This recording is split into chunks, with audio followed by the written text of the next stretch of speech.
मुंबई से सटे मीरा रोड के नया नगर में एक ऐसा वाकया सामने आया है जिसने जांच एजेंसियों के होश उड़ा दिए हैं।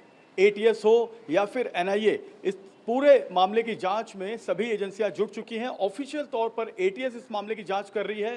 हालांकि मुख्यमंत्री देवेंद्र फडणवीस ने कहा है कि एनआईए भी इस मामले में अपनी जांच की दिशा को आगे बढ़ा सकती है। पूरा मामला यह है कि नया नगर में एक जैब जुबैर अंसारी नाम के 31 साल के युवक ने दो अनजान सिक्योरिटी गार्ड पर जानलेवा हमला किया। चाकू से ताबड़तोड़ हमले किए और वो हमला इस वजह से किया क्योंकि उन दोनों सिक्योरिटी गार्ड को उसने कलमा पढ़ने के लिए कहा। जब उन्होंने कलमा नहीं पढ़ा तो उसके बाद उन सिक्योरिटी गार्ड पर अचानक ताबड़तोड़ हमला किया। और जो जांच शुरू हुई, जब आरोपी गिरफ्तार हुआ तो जांच में यह पता चला कि आरोपी जो है आईएसआईएस की विचारधारा से पूरी तरह से प्रेरित है। ये आरोपी जैब जुबैर अंसारी का घर है नया नगर का, और नया नगर पुलिस स्टेशन में एफआईआर नंबर 161/2026 के तहत इस घर को सील किया हुआ है। जो सेक्शन लगे हैं बीएनएस की अलग अलग धाराओं में 1182, 1912 और अलग अलग दूसरी जो धाराएं हैं वो जैब अंसारी पर लगाई गई हैं।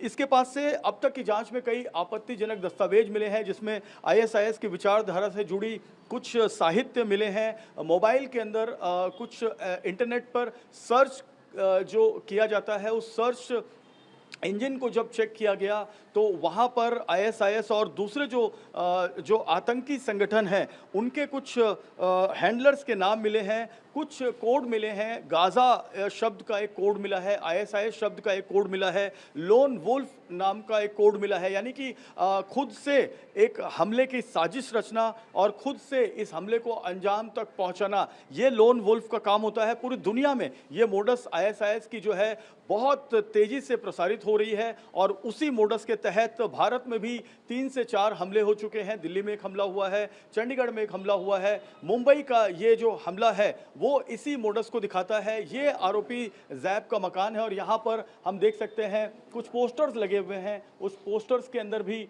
क्या लिखा हुआ है, इस तमाम चीज़ों की जानकारी लेने में जांच एजेंसियां जुटी हुई हैं। अब तक 3 अलग अलग पथक बनाए हैं एटीएस ने, और मुंबई के कुर्ला में, इसके अलावा मुंबई के साकीनाका इलाके में और यहाँ नया नगर इलाके में ये जो सर्च और रेड है वो लगातार चल रही है। अब तक जो सामान मिले हैं उसको फॉरेंसिक लैब में भेजा गया है और फॉरेंसिक लैब से इसकी जानकारी आने के बाद अब जो जैब अंसारी है वो कितने लोगों से संपर्क में था, क्या और कोई रेडिकलाइजेशन का शिकार हुए थे, क्या जैब जो है, जो केमिस्ट्री टीचर है जो अमेरिका में रहता है, उसका पूरा परिवार अमेरिका में रहता है, उसको 2019 में अमेरिका से डिपोर्ट किया गया था, ऐसी भी जानकारी है। किस मामले में डिपोर्ट किया गया था, वो मामला क्या है, जैब क्या अमेरिका में आईएसआईएस की विचारधारा के कुछ लोगों के संपर्क में था, जिसके बाद वो यहाँ पर लोन वुल्फ के रूप में भारत आया और भारत में आने के बाद मुंबई के कुर्ला में रहा और कुर्ला में रहने के बाद वो खुद को टीचर के रूप में प्रचारित करके वो यहाँ नया नगर में रहता था, खुद को केमिस्ट्री का टीचर बताता था। उसके संपर्क में कई स्टूडेंट्स थे।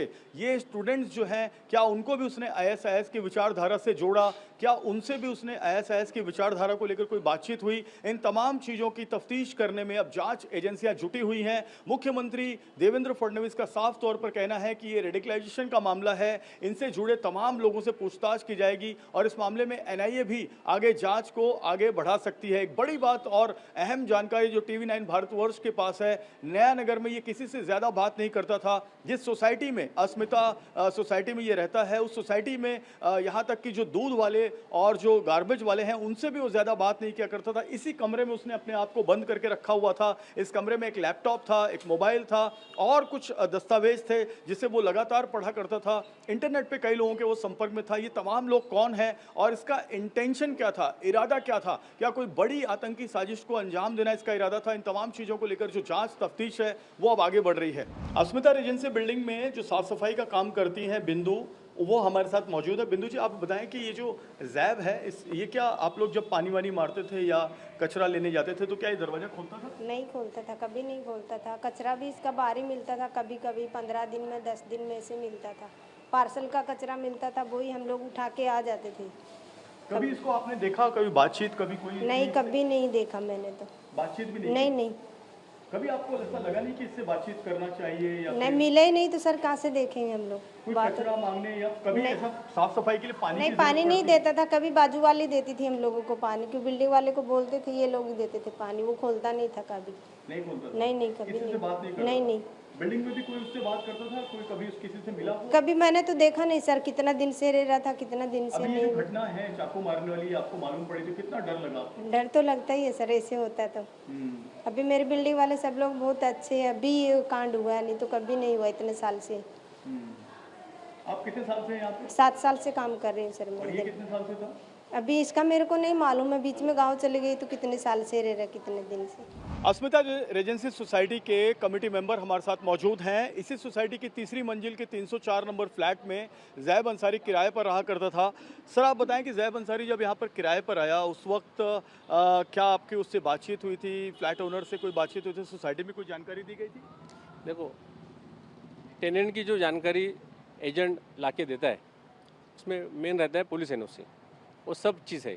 कल से कहीं पुलिस अलग अलग डिपार्टमेंट के लोग आए, उन्होंने सब तहकीकात किए, हमने सब उनको दिखा दिए। एटीएस वाले भी आए थे? सब सब सब क्योंकि अभी एटीएस के पास ही मामला गया है। करेक्ट। तो क्या कभी ज़ैब अंसारी से आपकी कोई पर्सनल ज़ैब अंसारी को ऐसा दिखाएंगे तो एक बोले अच्छा ये रहता है कि ऐसा है। ओके। नाम भी जो है ज़ैब अंसारी वो आपके माध्यम से मालूम पड़ा। ओके। तो अभी 2-4 बार बाइट दिया तो मालूम याद रह गया। आप ये बताएं कि उनका जो पूरा का पूरा स्वभाव था, कई लोग बता रहे हैं कि वो अकेले रहना पसंद करता था, वो साफ सफाई वालों से भी कोऑपरेट नहीं करता था। सोसाइटी वालों का इस पर क्या कहना नहीं है? देखो कैसा है कि उसका 6 तारीख को एग्रीमेंट ख़त्म हो रहा था दूसरा साल। तो ये संडे, अभी जो संडे गया ना, तो जो लोग टेनेंट लोग हैं वो हमारे कमेटी के चेयरमैन सेक्रेटरी और हम लोग ने सबको बुलाए थे कि भाई अभी तुम्हारा एग्रीमेंट ख़त्म हो रहा है, करेक्ट। आगे क्या। तो ऑलरेडी उस फ्लैट पे दूसरा एजेंट ने टेनेंट लगा दिया था। ओके। तो 6 तारीख को वैसे भी ख़त्म हो रहा था, ठीक है। अब वो फैमिली के साथ था, फैमिली के साथ उसका डिस्प्यूट हो गया, वाइफ को शायद उसने तलाक दिया वगैरह वगैरह। तो ये चीज़ तो हम पर्सनल पूछ ही नहीं सकते। वाइफ कभी यहाँ पर आई थी? नहीं पता नहीं, उसका ही पता नहीं। अब भाई अभी साल 2 साल कैसे जाते पता किराया नहीं। तो देता होगा ना अपने किराए owner देता को? रहेगा, ओनर को देता रहेगा। अब ओनर और एजेंट को पता, हम्म। हम उसमें इंटरफेयर नहीं कर आपको सकते। कोई पूछताछ हुई, कोई इस बारे में कोई बातचीत की पुलिस ने, एटीएस ने? नहीं कमेटी से जो की ना, हाँ। कमेटी से जो की सब हम उनको एविडेंस दिए, बता दिए, एग्रीमेंट, पुलिस एनओसी आपको वगैरह। हमले की जानकारी कैसे मिली? मतलब हमको दूसरे दिन क्या हो गया, ये शायद पुलिस फुटेज देखते देखते बिल्डिंग में आए, तो बिल्डिंग का फुटेज देखना था। तब कुछ पुलिस वाले, हम सोशल वर्क भी करते तो पहचान के, तो उनको हमने कोऑपरेट किए, ऑफिस खुलवा के वगैरह। सुबह की बात थी, 6 बजे की बात। करेक्ट। वॉचमैन तो डायरेक्ट खोल के नहीं दे सकता, तो हमने उनको ऑफिस खुलवा के दे। तो हमारे इस कैमरे की वजह से समझा, ओके। उनको पूरा जो हेल्प मिली ना, तो हमारे सोसाइटी के कैमरे की वजह से। कितने सीसीटीवी कैमरे की फुटेज दिया आप लोगों ने? काफ़ी अभी लेके गए, उसका आइडिया नहीं है। अच्छा। हाँ, और हम ये चीज़ को सपोर्ट नहीं करते। अटैक को सपोर्ट नहीं करते? अटैक ने ऐसे मानसिकता जैसे लोगों को हम सपोर्ट ही नहीं करते, वो कोई भी धर्म का जात का हो। और ये चीज़ है ना कंट्रोल में आना चाहिए। मैं आपको बता रहा हूँ, ये जैसा कि आप देखते रहेंगे, जो हिंदू लोग हैं वो बोलते जबरदस्ती जय श्री राम बोलो, नहीं तो मार देते, वो भी गलत है। और ऐसे मुस्लिम जो हिंदू भाई लोग को कलमा पढ़ो बोल के मारते, वो भी गलत है। इस पे कंट्रोल होना चाहिए। तो बिल्कुल यहाँ पर सोसाइटी के मेंबर इस पूरी घटना का निषेध कर रहे हैं, इस पूरी घटना का विरोध कर रहे हैं। उनका कहना है कि इस तरीके की मानसिकता जो है वही गलत है। यही वो इमारत है जिसकी तीसरी मंजिल के 304 नंबर फ्लैट में ज़ैब ज़ुबैर अंसारी जो है 2 साल से रहता था। 6 मई को उसका जो एग्रीमेंट है, रेंट एग्रीमेंट, वो ख़त्म हो रहा था। 6 मई को एक दूसरा टेनेंट उसके फ्लैट में आने वाला था, लेकिन उसके रेंट एग्रीमेंट के ख़त्म होने के कुछ दिन पहले उसने ये कांड कर दिया। उसने 2 सिक्योरिटी गार्ड पर अटैक कर दिया। ये दोनों सिक्योरिटी गार्ड जो है वो बुरी तरह से जख्मी है, जिसमें एक मिश्रा नाम के जो सिक्योरिटी गार्ड है, राजकुमार मिश्रा, उनकी हालत गंभीर बनी हुई है। ये 304 नंबर फ्लैट की अगर हम आपको बात बताएं तो रोस्ता कॉर्नेलियोस नाम की जो महिला है, इनके नाम पर ये फ्लैट है। और रोस्ता कॉर्नेलियोस जो है, इनके साथ में इनका एग्रीमेंट बना हुआ था ज़ैब ज़ुबैर अंसारी का। इस एग्रीमेंट में उसने जो अपनी डिटेल दी थी, जो अपनी पहचान बताई थी, जो अपने आईडी कार्ड्स दिए थे, पैन कार्ड, आधार कार्ड दिए थे, वो क्या उसने सही दिए थे या फर्जी दिए थे, इस बात की तफ्तीश भी अब एटीएस कर रही है। साथ ही ये भी पता लगा कि सोसाइटी में, इस तमाम सोसाइटी के अंदर और यहाँ से महज 50 मीटर की दूर पर जहाँ पर यह हमला उसने किया है, कितने लोगों के वो संपर्क में था और क्या वो आईएसआईएस की विचारधारा को बाकी लोगों को भी फैला रहा था, बता रहा था। इस तमाम चीज़ों की जांच चल रही है। हम इस वक्त उसी कंस्ट्रक्शन साइट पर मौजूद हैं जहां पर जैब जुबैर अंसारी ने 2 सुरक्षा कर्मियों के ऊपर जानलेवा हमला किया। ये लोन वुल्फ अटैक था क्योंकि ये जिस तरीके की मानसिकता और जिस तरीके का मोडस इस्तेमाल इसमें किया गया है वो आईएसआईएस की विचारधारा को दिखाता है। यहीं पर जहां पर आप ये देख रहे हैं पुलिसकर्मी बैठे हुए हैं, अस्मिता नाम की ये अंडर कंस्ट्रक्शन इमारत है। 27 अप्रैल की रात को करीब 3 बजे यहाँ पर एक अज्ञात व्यक्ति आया और उसने जो एक सिक्योरिटी गार्ड है उससे पूछा कि यहाँ पर मस्जिद है। जब उसने कहा कि मुझे पता नहीं तो वो वहाँ से चला गया, लेकिन जाते वक्त उसने ये पूछा कि क्या तुम हिंदू हो, तो उसने कहा हाँ मैं हिंदू हूँ।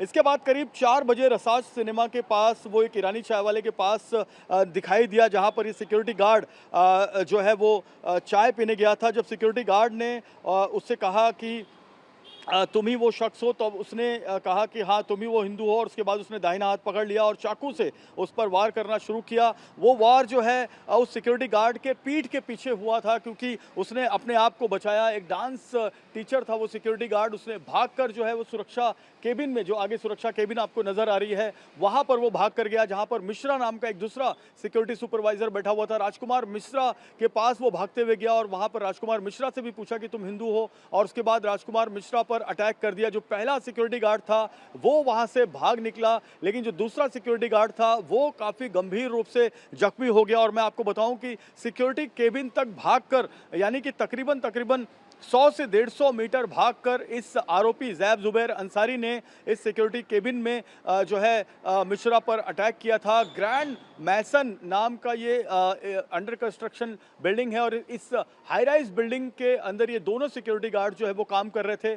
और यहाँ पर जब हमला हुआ उस वक्त ये दोनों सिक्योरिटी गार्ड जो है आधी रात को अचानक सख्ती में आ गए क्योंकि उन्हें जरा भी अंदाज़ा नहीं था कि एक अनजान शख्स जिसे वो जानते नहीं हैं, सिर्फ धर्म पूछकर वो उनके ऊपर इस तरह से हमला कर सकता है। और दूसरी महत्वपूर्ण बात उसमें यह थी कि जब उसने मस्जिद का पता पूछा और इन्होंने कहा कि मस्जिद की जानकारी नहीं है, तो वो अचानक वो अपना आपा खो दिया और उसने पूछा तुम हिंदू हो। तो ये जो हमला है ये पहलगाम की तरह और पहलगाम की तर्ज पर किया गया हमला है, इसलिए इस पूरे मामले में जांच एजेंसियां सतर्क हैं। एटीएस मामले की जांच तो कर ही रही है, लेकिन एनआईए भी अब इस मामले की जांच में उतरने वाली है। महाराष्ट्र के मुख्यमंत्री ने इस बात की तस्दीक की है और एक सबसे बड़ी बात कि इसके जो नेशनल इंटरनेशनल लिंक्स हैं उसे भी खंगालने की शुरुआत जांच एजेंसियों ने शुरू कर दी है।